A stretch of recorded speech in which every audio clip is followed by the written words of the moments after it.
Kohli coffee বানিয়ে রুমে এসে বিছানায় বসে অপেক্ষা করতে লাগলো। ইশরাক ওয়াশরুমে গোসল করে ফিরে এসেছে। খানিকক্ষণের মধ্যে ইশরাক সাদা রঙের তোয়ালে কোমরে বেঁধে বেরিয়ে এলো। চুল থেকে পানি টপ টপ করে পড়ছে, প্রশস্ত বুকটা ভিজে দেখা যাচ্ছে। কোহলির লজ্জায় চোখ বন্ধ করে নিল। ইশরাক ঢিলে ঢালা টি শার্ট আর ট্রাউজার পরে চুল মুছতে মুছতে কোহলির সামনে এসে দাঁড়ালো। কোহলি দ্রুত কফির মগটা বাড়িয়ে দিল। এরপর তাড়াতাড়ি খাটের উপর উঠে তোয়ালে দিয়ে ইশরাকের ভেজা চুল মুছে দিল। সামনে দাঁড়িয়ে থাকা উজ্জ্বল বর্ণের পুরুষ অবাক চোখে তাকিয়ে আছে। দুজনের চোখে চোখ মিশল। কোহলি লাজুক দৃষ্টি ফেরালো। কাজ শেষ করে কোহলি ওয়াশরুমে ঢুকে ভেজা কাপড়গুলো ব্যালকনিতে ঝুলিয়ে দিল। ইশরাক ফোনে কথা বলতে বলতে কফিতে চুমুক দিল। আর শার্টটা অন্যরকম, তবে বেশ ভালো লাগছে। ইশরাক কফি শেষ করে লিভিং রুমে এলো। দেখলো কোহলি আত্মীয়দের সঙ্গে কুশল বিনিময় করছে, শাশুড়ি প্রশংসা করছে, বাকিরা হাসি মুখে শুনছে। কায়রা খানম ছেলের দিকে তাকিয়ে বলল, বাবু এইদিকে আয়, দেখে যা তোর বউয়ের কাণ্ড। সবাই একসাথে সকালে নাস্তা করছে। কোহলিকে ওর শাশুড়ি মা খাইয়ে দিচ্ছেন, সাথে নিজেও খাবার খাচ্ছেন। কোহলির দুই ননদ খাবারের প্রশংসা করছে।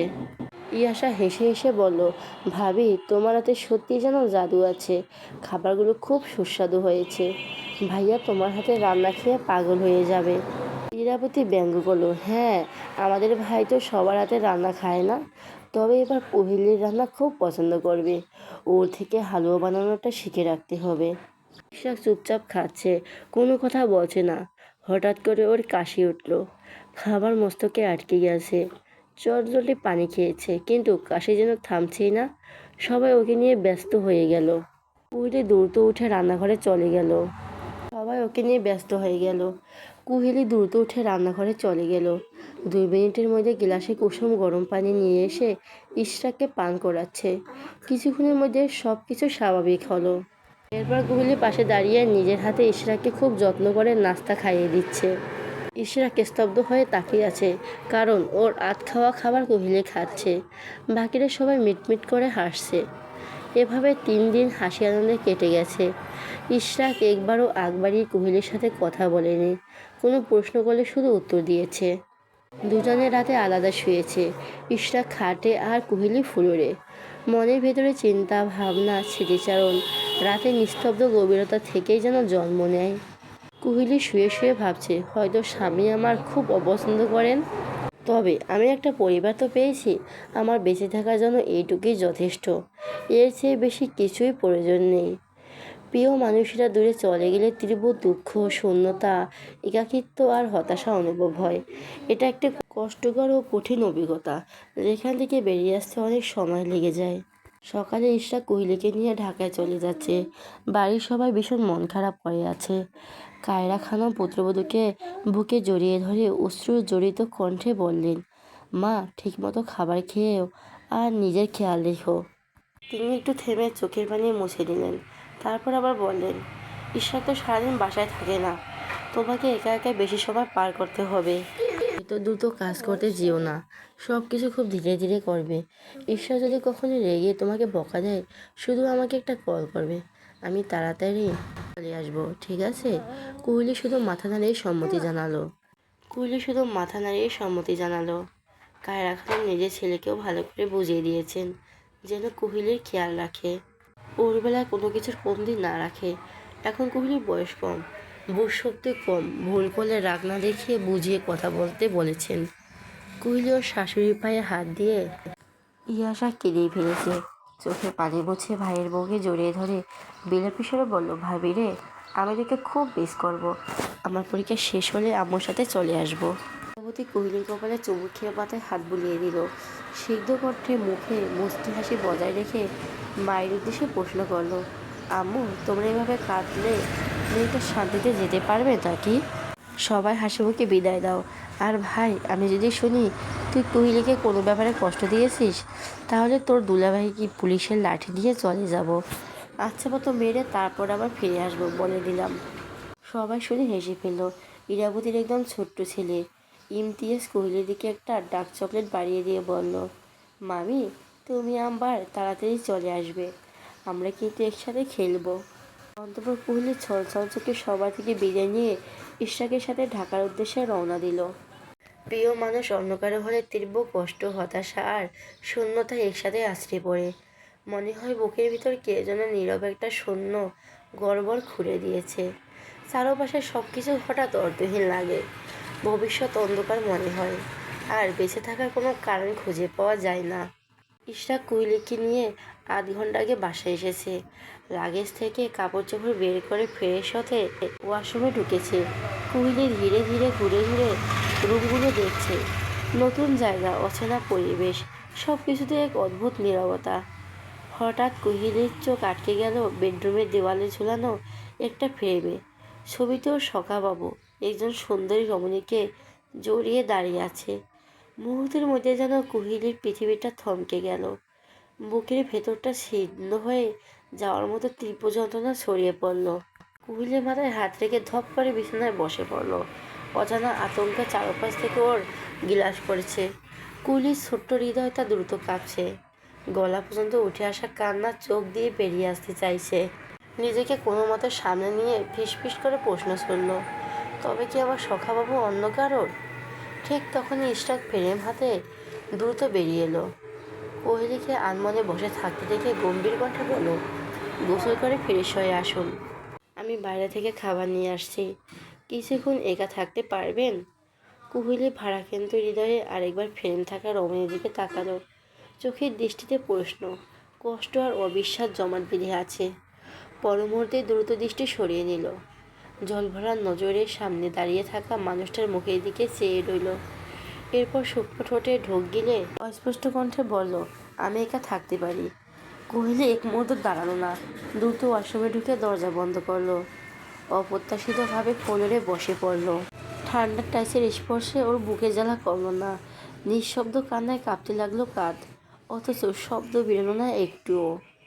দুপুর 2টার মধ্যে ওরা খাবার খেয়ে নিয়েছে।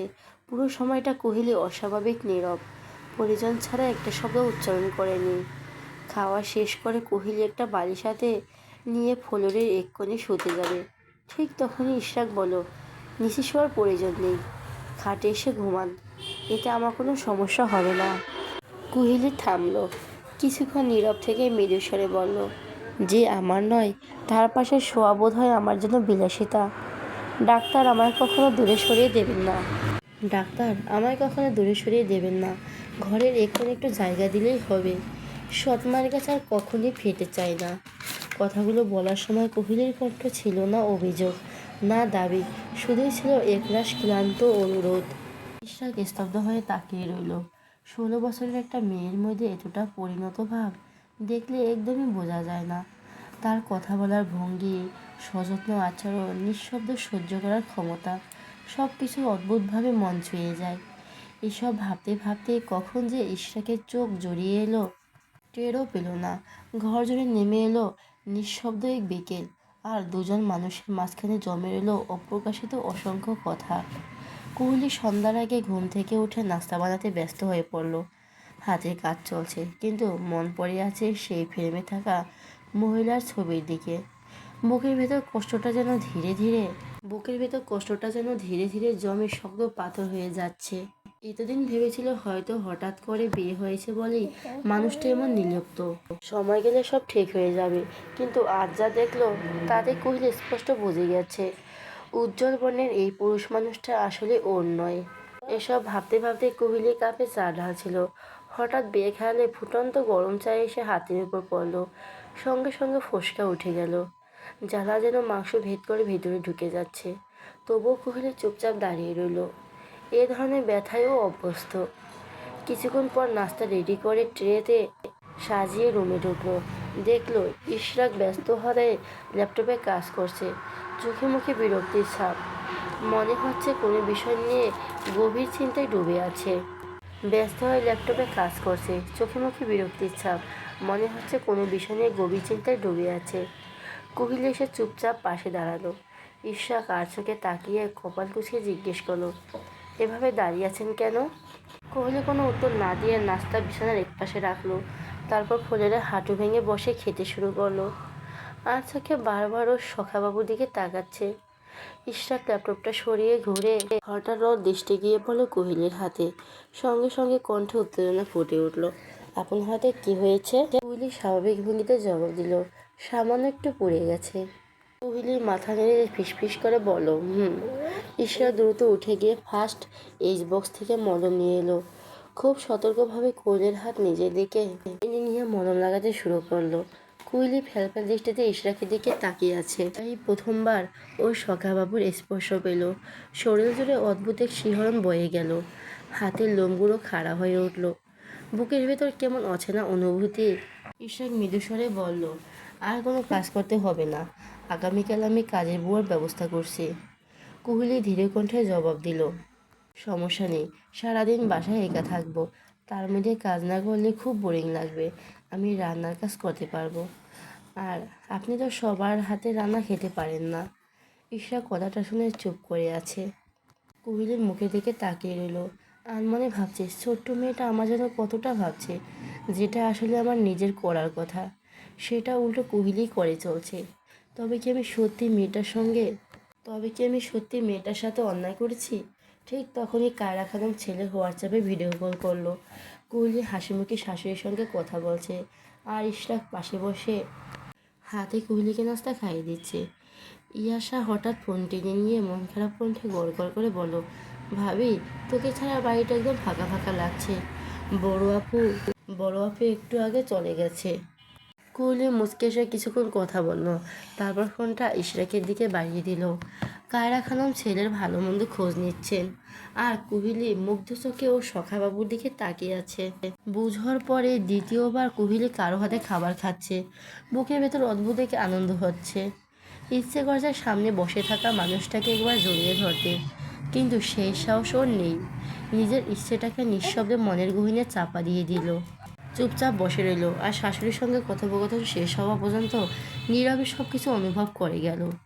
রাতের নিস্তব্ধতা শুধু শব্দহীনতা নয়, এক ধরনের আত্মিক প্রশান্তি, যার ভিতর লুকিয়ে আছে অগণিত অপ্রকাশিত অনুভূতি, ব্যস্ত দিনের ভিড়ে হারিয়ে যাওয়া স্মৃতি, অপূর্ব স্বপ্ন, চাপা কান্না, সব কিছু এই নীরবতা ভাঁজ খুলে একে একে সামনে আসে।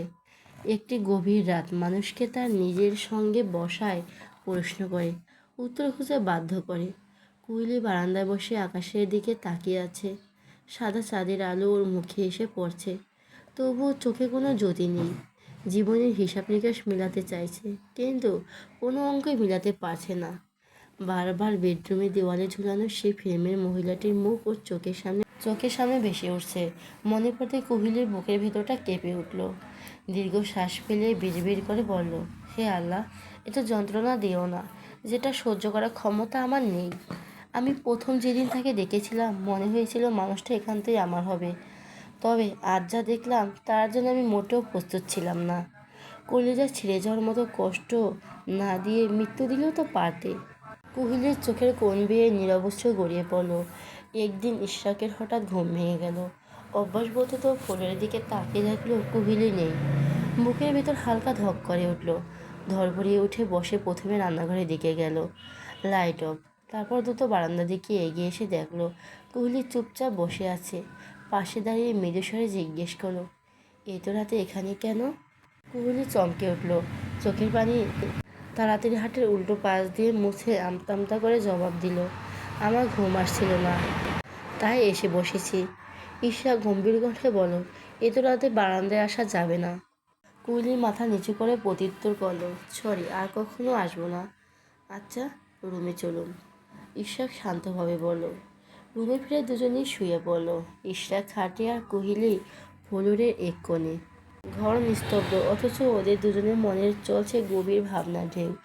দুজন দুটি আলাদা মানুষকে ঘিরে সম্পূর্ণ ভিন্ন অনুভূতি।